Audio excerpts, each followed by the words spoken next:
A nossa saudação aos irmãos e irmãs que estão presentes na Casa Espírita e aqueles que nos acompanham pelas páginas do Facebook da Casa. É uma alegria recebê-los, sejam todos bem-vindos. Informamos que os trabalhos nas terças-feiras iniciam às 20 horas e o atendimento fraterno inicia às 19 horas. Aos domingos, as palestras às 17h30 e o atendimento fraterno a partir das 16h30. Com o objetivo de nos condicionarmos, nos ligando com a espiritualidade superior, vamos realizar a leitura de uma mensagem do Evangelho através da obra Caminho, Verdade e Vida, psicografada pelo nosso irmão Chico Xavier, através do Espírito Emmanuel.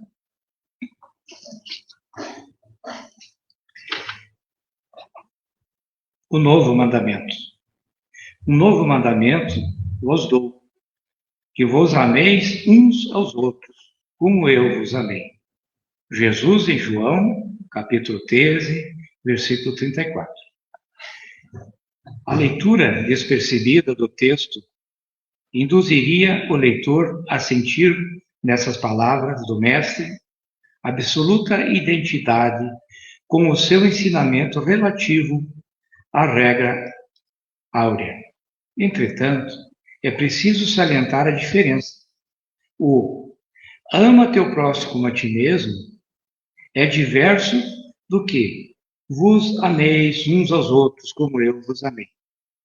O primeiro institui um dever, em cuja execução não é razoável que o homem cogite para compreensão alheia.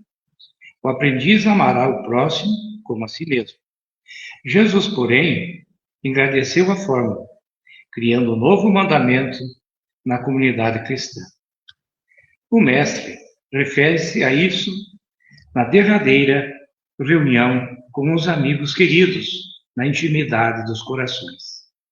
A recomendação, que vos ameis uns aos outros como eu vos amei, assegura o regime da verdadeira solidariedade entre os discípulos, garante a confiança fraternal e a certeza do entendimento recíproco. Em todas as relações comuns, o cristão amará o próximo como a si mesmo, reconhecendo, contudo, que no lar de sua fé conta com irmãos que se amparam efetivamente uns aos outros. Esse é o novo mandamento que estabeleceu a intimidade legítima entre os que se entregaram ao Cristo, significando que, em seus ambientes de trabalho, há quem se sacrifique, há quem compreenda o sacrifício. Quem ama e se sinta amado, quem faz o bem e quem saiba agradecer. Em qualquer círculo do Evangelho, onde esta característica não assinala as manifestações dos companheiros entre si, os argumentos da Boa Nova podem haver atingido os cegos indagadores, mas ainda não penetraram no santuário dos corações.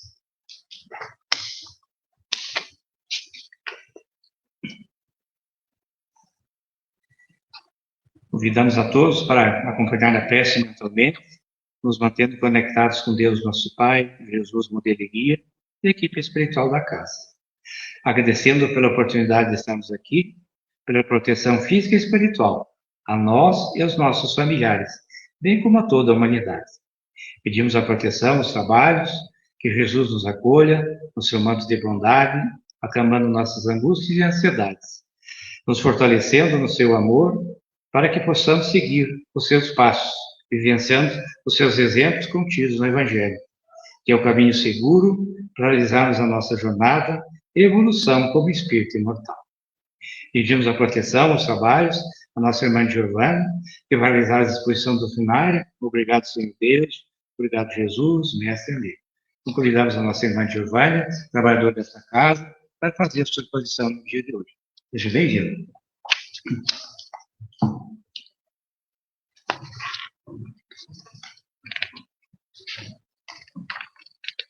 Boa tarde, irmãos, irmãs, que vieram à nossa casa espírita, nesse dia frio, chuvoso, que dá uma preguicinha até de sair de casa, né? Mas que se sintam acolhidos, que a paz de Jesus esteja com vocês. E a todos aqueles que nos acompanham também pelas redes sociais. Então, o tema da nossa palestra de hoje é a espera de um milagre. Quando eu elaborei essa palestra, esse tema, eu fiquei na dúvida do título, se seria a espera de um milagre ou em busca de um milagre. Porque acaba que uma coisa meio complementa a outra, mas ambas têm um sentido um pouquinho diferente. Acabei mantendo a espera de um milagre, porque é dessa forma que muitas vezes a gente pensa, né? E quem nunca pensou um dia, assim, quem de nós nunca esperou um dia que acontecesse um milagre em nossas vidas, né? Em algum âmbito dela.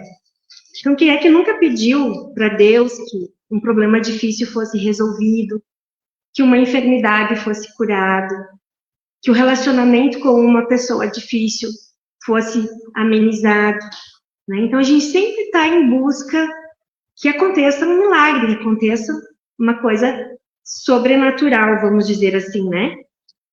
Não um passe de mágica. Então, a gente já, em algum momento da nossa vida, aguardou esse feito diante de algum intempérie que passamos. Mas a gente compreende realmente o que é um milagre? A gente já parou para analisar o que seria realmente um milagre, né? Segundo a visão tradicional, né, de muitas das religiões, o milagre seria um acontecimento sobrenatural, uma interrupção das leis da natureza por uma intervenção divina. Então, esse é um conceito que a gente traz, assim, que realmente é um feito extraordinário.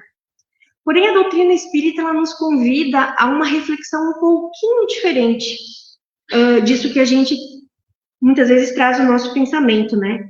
Allan Kardec nos ensina que Deus não revoga as suas próprias leis. As leis divinas, elas são perfeitas.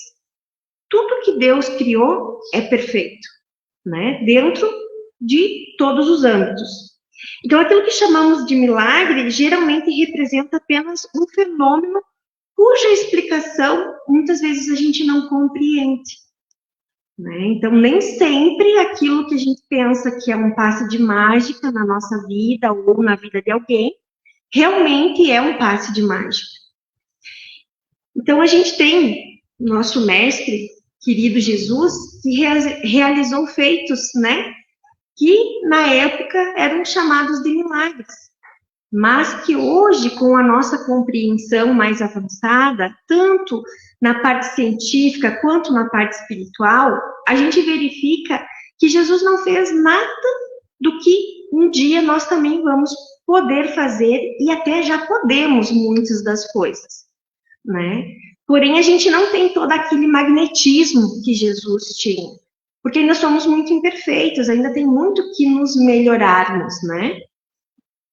Então, esses fluidos espirituais que Jesus dispunha, né? Porque ele era um espírito completamente puro, mas um dia também chegaremos nesse patamar.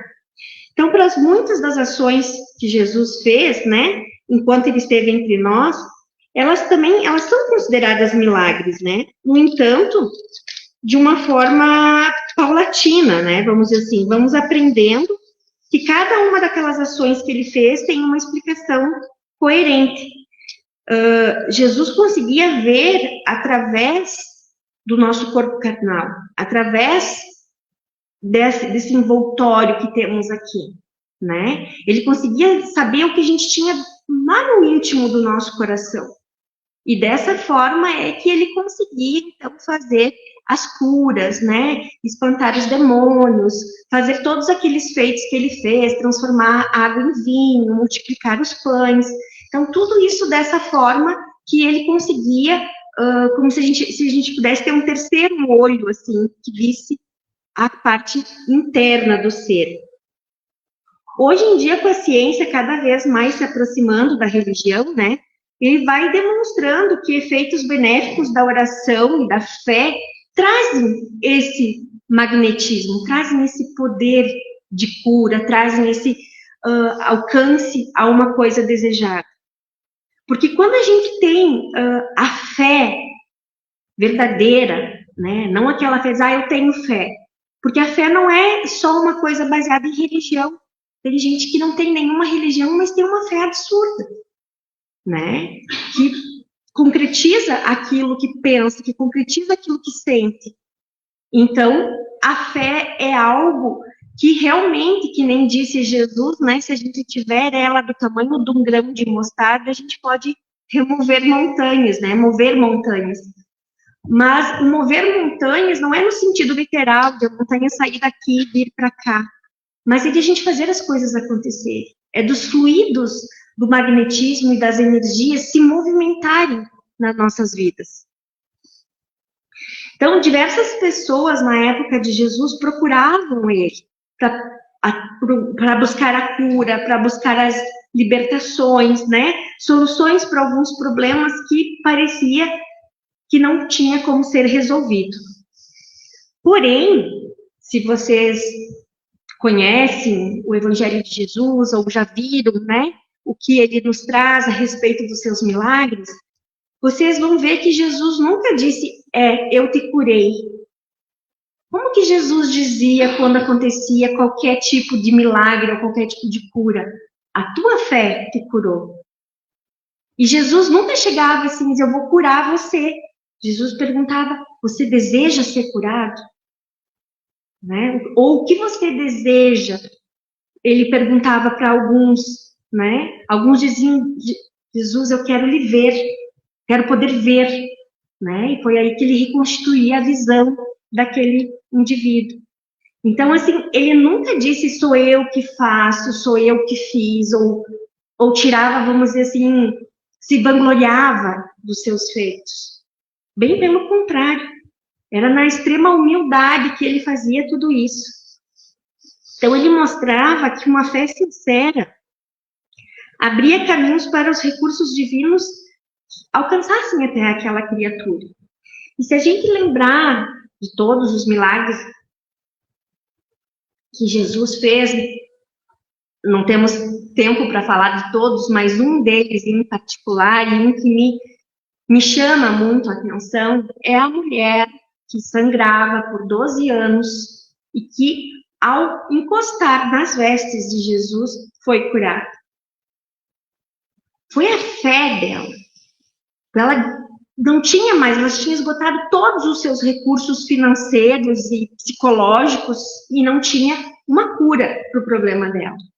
E ela ouviu falar de Jesus. E ela disse, se pelo menos eu conseguir chegar perto dele, eu posso ser curada. Ela tinha muita fé, muita convicção que isso poderia acontecer. E ela não mediu esforços no meio da multidão, de tentar se aproximar ao máximo, e ela conseguiu pegar num pedacinho da veste de Jesus. E naquele momento se desprendeu uma energia muito grande de Jesus, e foi até ela e a curou. E Jesus ficou sem saber, porque ele sentiu que aquela energia saiu dele, né? E perguntou à multidão: quem me tocou? Vocês imaginem uma multidão de pessoas, todo mundo tocava Jesus. E por que só aquela mulher obteve a cura para o seu problema? Porque ela tinha certeza que se ela chegasse perto dele, ela ia ser curada. E é essa certeza dessa mulher que nós temos que ter no nosso dia a dia. A gente tem que ter certeza que aquele problema difícil, que aquela dificuldade financeira, que aquela doença, enfim, aquilo que a gente busca, a gente tem que ter certeza que a gente vai crer, a gente vai orar a Deus e Ele vai ser conosco. A mesma convicção que ela teve e foi curada. Então, a fé, ela é algo assim que não deve, a gente não deve ter aquela fé cega, né? Que é simplesmente pelo que diz nos ensinamentos e eu tenho fé. Não, a fé tem que ser trabalhada, a fé tem que ser estudada, a fé tem que ser compreendida. Você tem que sentir aqui dentro do teu coração aquela energia que Deus vai me ajudar. Se a gente, num ato de desespero, muitas vezes, de angústia, de aflições, a gente se curva a Deus e clama, Ele vai nos atender. Muitas das vezes, não da forma como a gente gostaria, mas da forma como que a gente precisa. Às vezes, a dor, ela é necessária para a cura da nossa alma e não a cura do nosso corpo. Porque a gente precisa passar por determinadas dores e dificuldades para curar nosso espírito. E se essa dor vem no corpo físico, temos que ser resignados. Quanto mais resignados formos, mais leve será a nossa dor. É difícil agradecer pela dor, né? Quantos agradecem pela dor, ou pela enfermidade, ou pela dificuldade? Mas é que a gente precisa aprender através dela. A gente não precisa só sentir ela, mas a gente tem que pensar: o que Deus espera de mim? O que Deus quer que eu mude na minha vida com isso que está acontecendo nesse momento? Então, essa é a verdadeira fé. Muitas vezes a gente fica na espera do milagre, mas a gente fica parado. Ah, vai cair do céu, vai aparecer um abençoado na minha vida que vai resolver os meus problemas. Gente, não é assim. Não funciona dessa forma. Se a gente precisa curar males no nosso corpo físico, a gente tem que mudar os nossos hábitos. Se a gente precisa resolver problemas financeiros, a gente tem que mudar os nossos hábitos. Se a gente precisa aprender a se relacionar melhor com os outros, a gente também precisa mudar os nossos hábitos. A mudança não é do outro, a mudança é nossa. Não adianta eu querer que meu pai e minha mãe mudem, que meu irmão mude, que meu marido mude, que meus filhos mudem. A mudança tem que partir da gente. E vocês sabem que o exemplo arrasta, né? Quando a gente dá o exemplo, quando a gente promove essa mudança na gente, muita coisa ao redor se modifica também. Então, vocês imaginem, por um exemplo, um agricultor que aguarda uma grande colheita, mas ele não semeou nada. Mas ele quer que a lavoura seja super. Não tem como. A gente colhe o que a gente planta. Então, a gente tem que escolher as sementes que a gente vai plantar, que a gente vai semear, né? Então, a oração, ela é algo, assim, extremamente importante na nossa vida. O passe, ele é fundamental, ele é muito importante. A água fluidificada, ela auxilia no campo energético, com boas energias, com boas vibrações. A assistência espiritual, ela existe. Deus e Jesus nunca nos desamparam. Mas todos esses recursos precisam encontrar dentro da gente um propósito, uma mudança. Não adianta eu achar que eu vou tomar água fluidificada e todas as minhas dores vão desaparecer. E eu não mudei exatamente nada nos meus hábitos. Continuo comendo as mesmas porcarias, não faço exercícios, levo uma vida desregrada.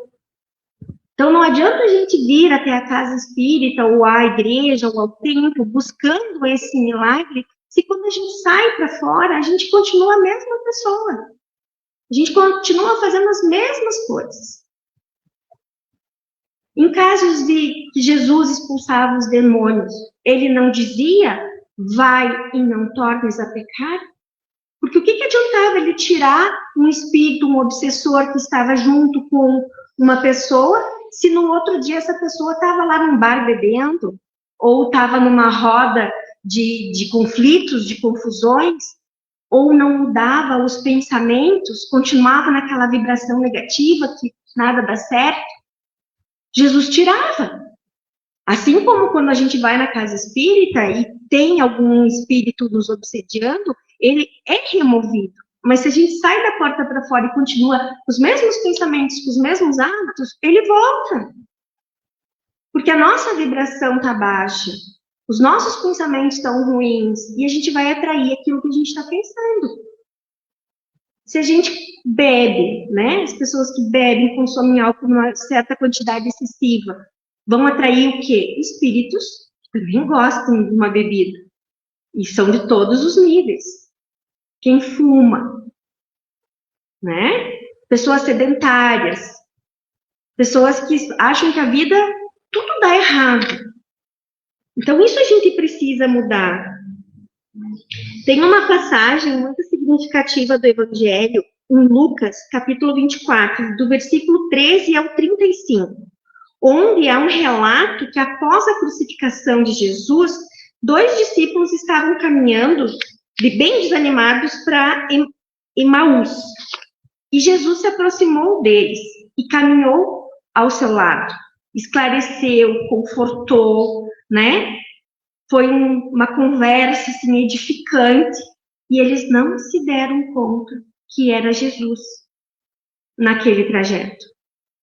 Eles foram se dar conta mais tarde, quando eles estavam em casa partindo um pão, e perceberam que o mestre havia acompanhado eles o caminho todo. E vocês já pararam para pensar quantas vezes isso não acontece com a gente? Quantas vezes Jesus está aqui do nosso lado, através de um amigo, através de uma mensagem, através de algum acontecimento. Ele usa ferramentas para estar ao nosso lado o tempo todo, na hora que a gente mais precisa. E a gente não se dá conta. Quem conhece aquela mensagem Pegadas na Areia, ela é extremamente real.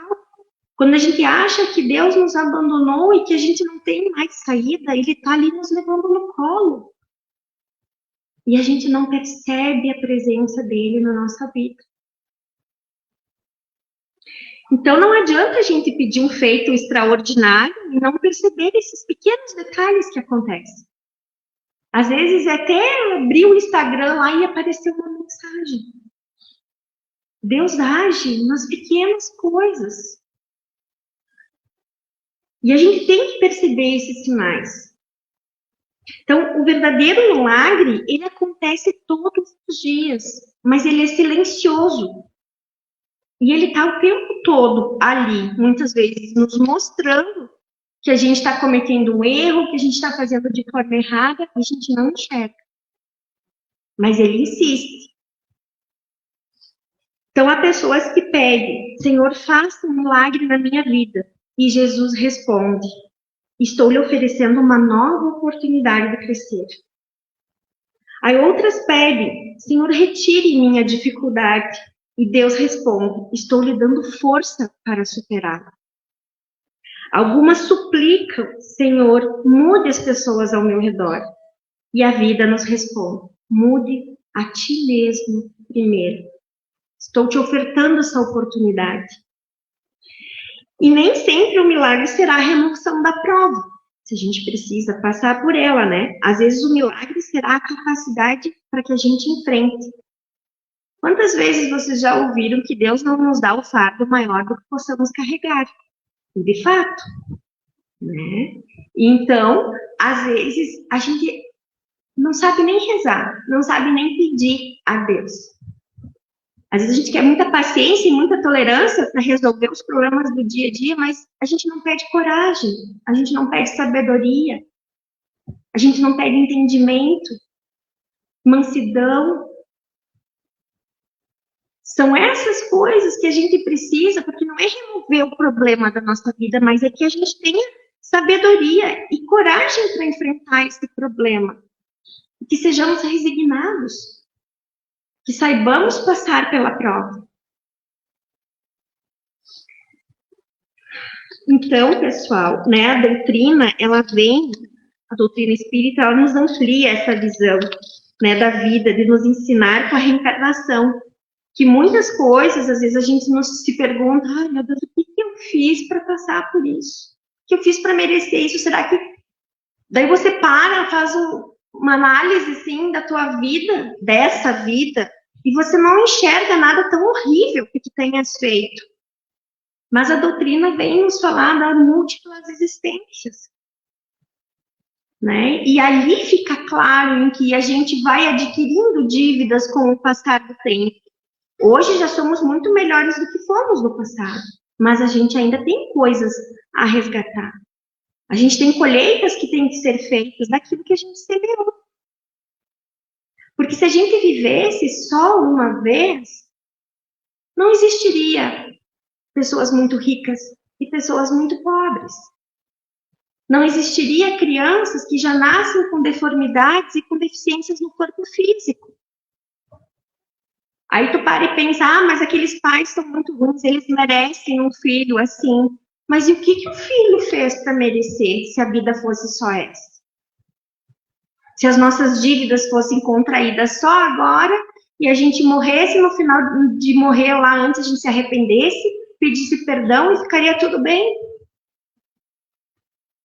Não seria justo, uns com muito, outros com nada. Uns sãos e outros extremamente doentes. E muitas vezes a gente vai ver pessoas que chegam a uma determinada altura da sua vida com enfermidades gravíssimas, mas que passam alegres por aquela enfermidade, que não se queixam, que tentam dar o mínimo de trabalho possível para as pessoas que o cercam. Essa pessoa sim está aprendendo a ser resignada. Aí tem outras que fazem de tudo para virar desaforo. Fazem de propósito as coisas, para judiar os familiares que cuidam. E a gente nem precisa nem falar das crianças, né, pessoal? Uma criança doente que... Qual seria a justiça divina se a gente vivesse só uma vez? Então, a gente precisa entender, né, que se a gente passa por essas dificuldades, ou se a gente vai em busca de um auxílio, que muitas vezes a gente vai até uma casa espírita, vai até um local, uma igreja, buscando, né, aquele conforto, a gente vai encontrar ele. Mas a gente vai encontrar ele e ele só vai permanecer conosco se a gente fizer a nossa mudança, né? Então, se a gente modificar os nossos atos, a tendência é só as coisas ficarem melhores dentro daquilo que a gente precisa passar. Deus nunca esquece nenhum dos seus filhos, né? Jesus vai estar sempre caminhando ao nosso lado nas nossas dificuldades. Ele sempre vai nos dar oportunidades de fazer melhor. Se era esse caminho que tinha que seguirmos, fomos por esse, ele vai lá no final nos mostrar uma forma de a gente voltar e poder ir por esse. Mas a gente precisa voltar a fazer aquela pergunta que eu falei antes, né? O que Deus espera de mim com tudo isso? O que eu preciso modificar? O que eu preciso transformar na minha vida? Para que as coisas também se modifiquem. E o milagre, então, pessoal, é a transformação moral. O milagre é a renovação interior. É a alma que aprende a amar. Muitas vezes estamos esperando que Deus transforme as circunstâncias externas, quando Ele trabalha incessantemente para transformar a gente internamente. E recordamos que Jesus asseverou que se tivéssemos, então, a fé do grão de mostarda, o tamanho, não sei se vocês conhecem o grãozinho de mostarda, ele é mais ou menos desse tamanho. Não é a menor semente que existe. Mas vocês imaginam ter uma fé desse tamanho e já poder fazer maravilhas? E podemos, né? Então, ele nos falou e nos ensinou naquele tempo que tudo que ele fez, nós também poderíamos fazer. Naturalmente, isso vai ser com o tempo que a gente vai, então, adquirindo essas grandezas, né? Mas muitos de nós já temos o poder da oração. Mas não é aquela oração decorada, lida. É aquela conversa com Deus, aquela conversa, assim como você senta para conversar com um amigo, senta e conversa com Deus. Ele é o maior amigo nosso. Então, a gente vive rodeado de milagres, né? Todos explicáveis pela ação das energias, das potencialidades do ser humano ou dos espíritos do bem. Importante que atentemos ao que ocorre ao nosso redor, porque existem muitos milagres.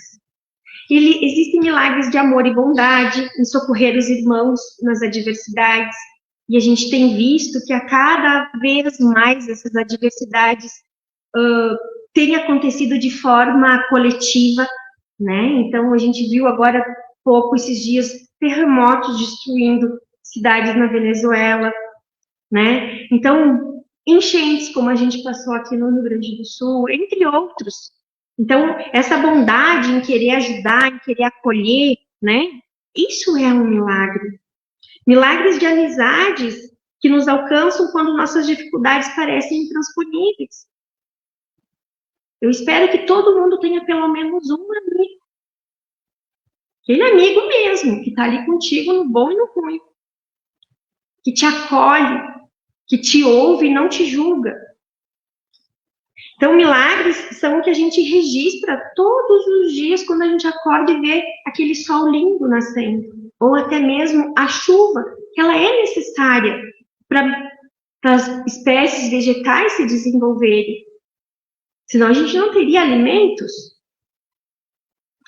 Einstein afirma que só há duas maneiras de viver a vida.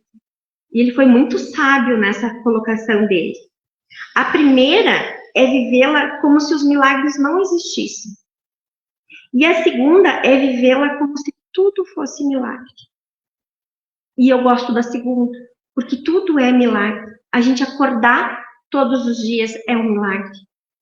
A gente ter o que comer é um milagre. A gente ter saúde, a gente poder trabalhar, ter um emprego, ter uma família, ter pessoas que gostam de nós. Isso são os milagres cotidianos nossos.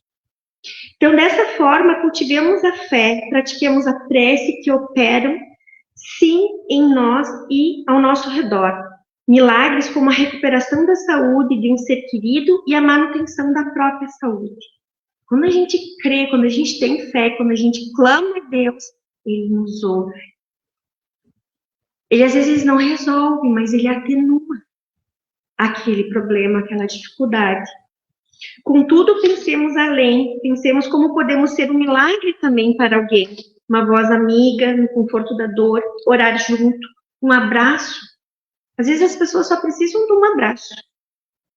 Pensemos nisso e nos dispusemos a ser um milagre que alguém também espera. E que possamos sair, então, dessa reflexão de hoje, compreendendo que a gente não está sozinho. Que Deus não nos abandona. E nunca irá nos abandonar.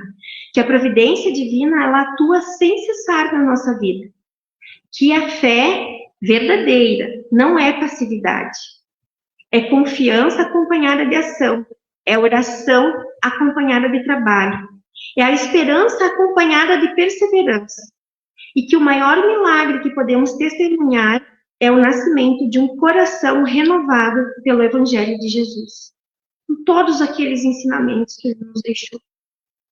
Então, que todos tenham uma semana abençoada, cada um possa viver o seu milagre transformador e crer que Jesus está sempre com cada um de nós. E que assim seja.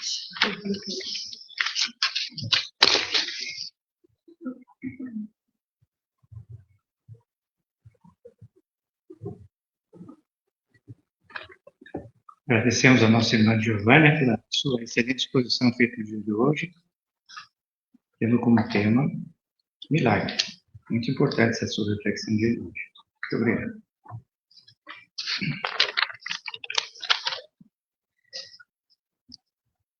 Vamos novamente elevar os nossos pensamentos a Deus, o Mestre Jesus e a equipe espiritual da casa. Pedimos a proteção para os doentes nos hospitais, nas casas de idosos, lares de crianças, dependentes químicos, de todas as manchas de vícios. Os nossos irmãos das casas prisionais, para que despertem para o caminho do bem. Para os nossos familiares, encarnados e desencarnados, especialmente aqueles que ainda se encontram em dificuldades. Aqueles que se consideram nossos inimigos, que possamos iniciar o trabalho de reconciliação e construção do perdão orientado por Jesus. Para aqueles irmãos que tomaram a decisão equivocada de interromper a existência física pelo suicídio, para que eles possam serem assistidos, encaminhados e que se predisponham a seguir as orientações dos Espíritos socorristas. Os nossos irmãos moradores de rua, nossa sensibilidade e amor, que possamos amparar os animais na escala progressiva de suas posições variadas no planeta. Rogamos pela paz mundial, pelo despertamento da humanidade, para a fraternidade, solidariedade e caridade verdadeira, a fim de que possamos gravitar para a obra divina. Rogamos, Senhor, para que cada vez mais possamos buscar, conhecer, meditar, sentir e vivenciar o Teu Evangelho. Nesse momento, vamos pedir aos médiuns para se dirigirem à frutificação das águas, com o amparo dos espíritos protetores da casa, para que coloquem os medicamentos necessários nas águas trazidas pelos irmãos. E os que nos assistem também sobre as águas em seus lares. E todos nós, unidos em um só pensamento, colaboremos com os benefícios divinos em benefício daqueles que farão uso dessas águas.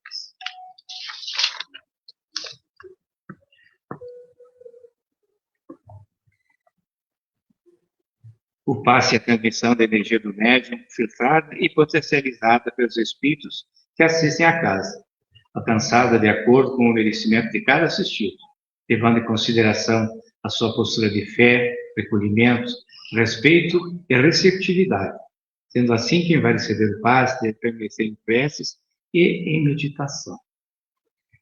Pedimos Deixamos os nossos pensamentos e sentimentos conectados com a espiritualidade superior. Mas nesse momento recebemos energias do passe através dos nossos irmãos trabalhadores. Cada irmão, cada irmã, faça suas preces mentalmente, de agradecimento, reconhecimento a Deus e a Jesus. Faça seus pedidos de assistência às pessoas que desejarem e a si próprios.